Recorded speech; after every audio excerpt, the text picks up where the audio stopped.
What's up, ladies and gentlemen? I'm your host, Bryant Watkins, and welcome to the Bryant Watkins channel.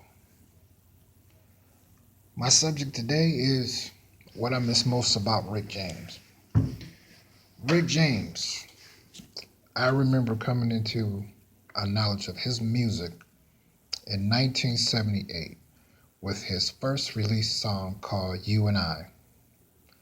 Now, mind you, at the time, I didn't know that was him playing all the instruments. All I know is we were staying on Cardoni in Detroit off 7 Mile and the freeway, I-75. And there was a guy down the street. His name was Anthony, but they called him Amp.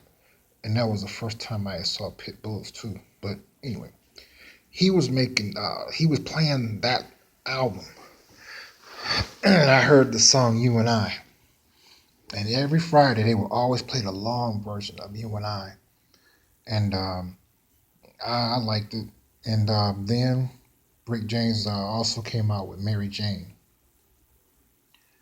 And I heard that a lot.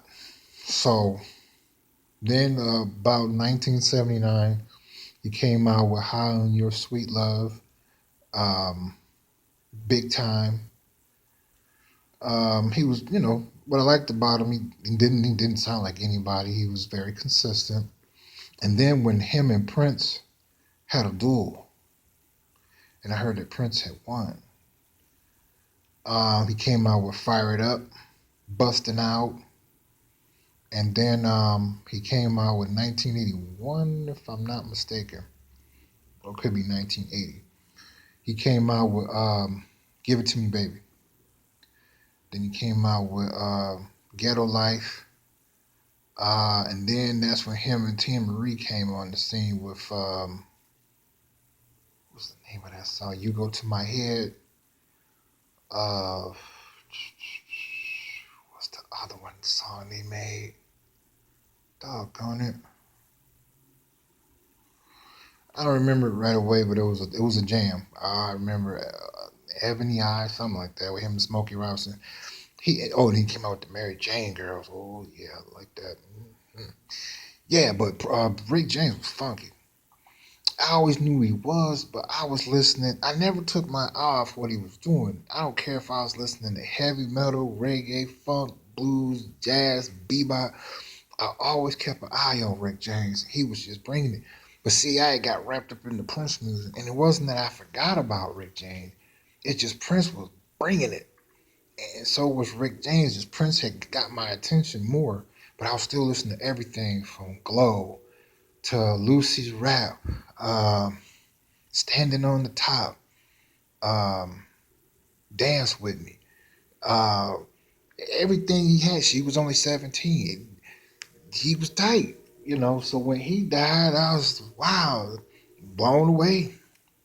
Still miss him today. And what I miss about Rick James the most, the funk, we're bringing him. And Rick James was a bad bass player, bad drummer. I didn't know he was a one man's band when he had Stone City Band on there. I didn't know that originally that was all him. And he just, hired a band to tour, with him. So I didn't know. So the more that I read about him and learn about him, he was way ahead of his time. I didn't know he was playing all those instruments himself. I know I liked him. But yeah, that's what I missed about Rick James. The funk. Oh yeah, Super Freak. Yeah, so sometimes you don't realize how much you miss a person until they're gone. One of those type of situations.